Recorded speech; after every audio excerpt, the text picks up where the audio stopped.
Students class 10th SST की class में geography से रिलेटेड हम लेसन फर्स्ट के फोर्थ और फाइनल वीडियो में हम लेसन फर्स्ट कंप्लीट करेंगे। ये हमारा फोर्थ और लास्ट वीडियो है ज्योग्राफी एसएसटी से रिलेटेड। हम अपने टॉपिक पे आते हैं। हम स्टडी कर रहे थे red and the yellow soil. Yellow and the red soil are also found in the parts of the Odisha, Chhattisgarh, southern parts of the Middle Ganga Plain and along the Piedmont zone of the Western Ghats। जो yellow और red soil थी वो कौन कौन से areas में मिली थी? Orissa, Chhattisgarh, southern parts of the middle Ganga plain और दूसरे एरियाज में वेस्टर्न घाट्स। फिर हमारा आ जाता है next point, laterite soil. Laterite soil has been derived from the Latin word later means brick. Laterite soil निकली है लेटिन वर्ड से और प्लस इसका मीनिंग है brick. The laterite soil develop under the tropical and the sub tropical climate with the alternate wet and the dry season.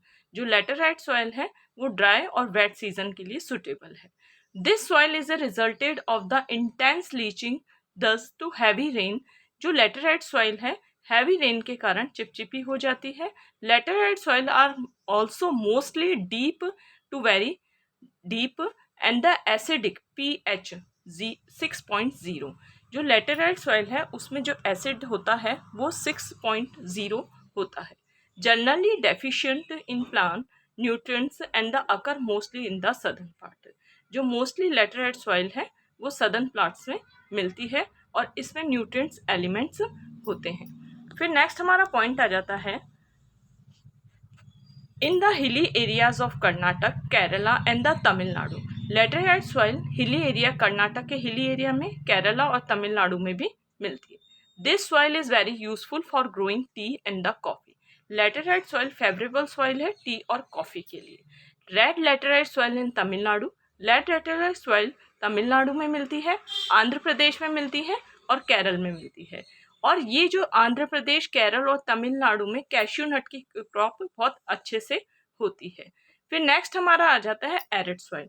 Arid soil range from the red to brown in colour. Arid soil का mainly colour होता है red से लेकर brown तक। In some areas the salt content is very high. Some areas में, कुछ areas में arid soil में सॉल्ट कंटेंट बहुत ज़्यादा होते हैं। And common salt is obtained by the evaporating the water. और जो इसमें कॉमन सॉल्ट मिलता है वो वाटर के इवेपोरेशन से मिलता है। Due to the dry climate, high temperature, evaporation is faster, the soil lack humus and the moisture. Arid soil के बारे में हम डिस्कस कर रहे हैं। एरिड सॉइल में हाई टेम्परेचर रहता है, प्लस इवेपोरेशन बहुत फास्ट होता है, प्लस हाई टेम्परेचर होता है, प्लस इवेपोरेशन, हाई टेम्परेचर और ड्राई क्लाइमेट होता है। तो इससे क्या होता है, जो एरिड सॉइल में जो ह्यूमस और मॉइस्चर के कंटेंट हैं वो कम हो जाते हैं। तो इससे किसी भी सॉइल की फर्टिलिटी डिक्रीज होती है, इसलिए एरिड सॉइल को फर्टाइल कम माना जाता है। The lower horizon of the soil are occupied by kankar. जो एरिड सॉइल है उसमें कंकर बहुत ज़्यादा होते हैं। Of the increasing calcium content downwards, इसलिए इसमें कैल्शियम के कंटेंट्स भी ज़्यादा होते हैं एरिड सॉइल में।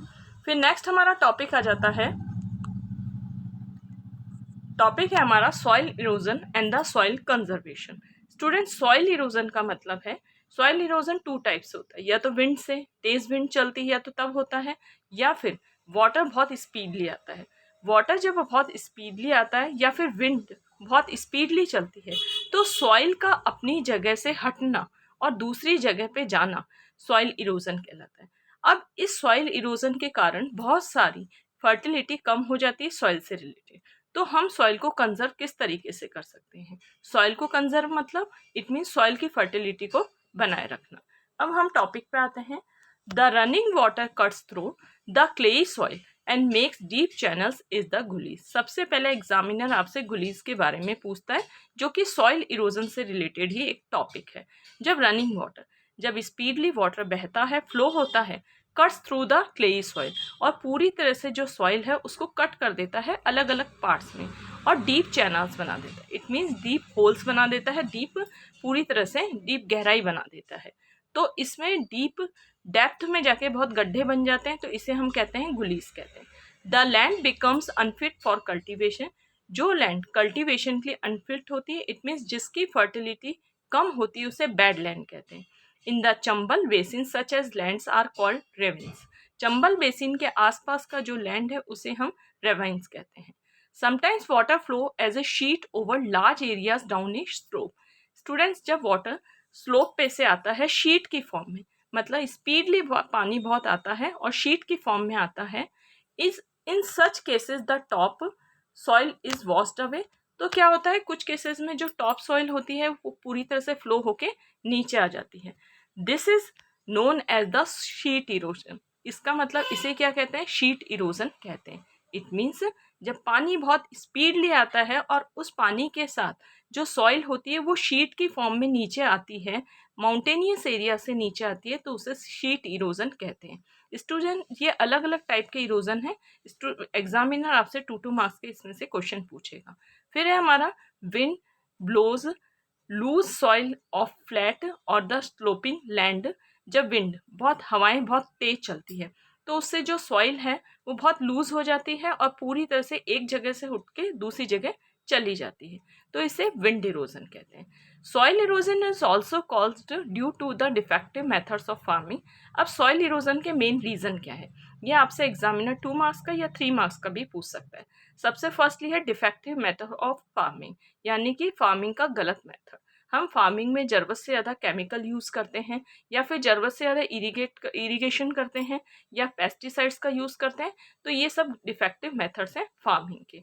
फिर है प्लोइंग इन ए रॉन्ग वे, या फिर हम फ्लो करते हैं रॉन्ग वे में, and up and down the slope from the channels for the quick flow of water leading to soil erosion.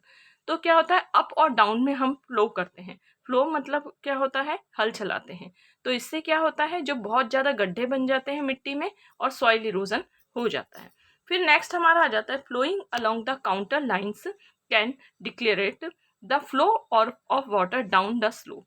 Student, जब हम फ्लो करते हैं तो क्या होता है कि जो पानी होता है वो काउंटर लाइन्स में, जब हम फ्लो काउंटर लाइन्स में करते हैं, इट मीन सिमिलर लाइन्स में करते हैं, तो जो फ्लो ऑफ वाटर है वो स्लोप से नीचे आ जाता है, तो इसे हम क्या कहते हैं, काउंटर फ्लोइंग कहते हैं। स्टेप्स इट मीन्स लैडर की शेप में। Steps can be cut on the slope making terrace farming. अब है हमारा टेरेस फार्मिंग क्या होती है, जब हम स्टेप की फॉर्म में कट कर देते हैं पूरे माउंटेनियस एरिया को अप से डाउनवर्ड्स में, तो उसे हम क्या कहते हैं, और उस पर हम कल्टीवेशन करते हैं, तो उसे टेरेस फार्मिंग कहते हैं। Terrace cultivation restrict erosion. Terrace cultivation एक मेन मेथड है इरोजन को रोकने का, और प्लस काउंटर फ्लोइंग भी एक मेन मेथड है इरोजन को रोकने का। तो आपसे 2 मेथड पूछ सकता है इरोजन को रोकने के, इरोजन को रिस्ट्रैक्ट करने के, तो है काउंटर फ्लोइंग, प्लस है नेक्स्ट है टेरेस फार्मिंग। फिर हमारा आ जाता है western and the central Himalaya है वेल डेवलप्ड टेरेस फार्मिंग। सबसे ज़्यादा टेरेस फार्मिंग होती है वेस्टर्न और सेंट्रल हिमालय में। Large fields can be divided into strips. इसमें बहुत बड़ी फील्ड्स को अलग अलग छोटी छोटी स्ट्रिप्स में डिवाइड कर देते हैं, मतलब पार्ट्स में डिवाइड कर देते हैं। स्प्रिट of grass are left to grow between the crops. और जो स्ट्रिप्स होती हैं उनमें क्या करते हैं, अलग अलग एरियाज में ग्रास को ग्रो कर देते हैं, जिससे बीच में एग्रीकल्चर की जाती है और साइड में ग्रास ग्रो होती है। This breaks up the force by the wind. This method is known as the strip cropping. इसे हम कहते हैं स्ट्रिप क्रॉपिंग।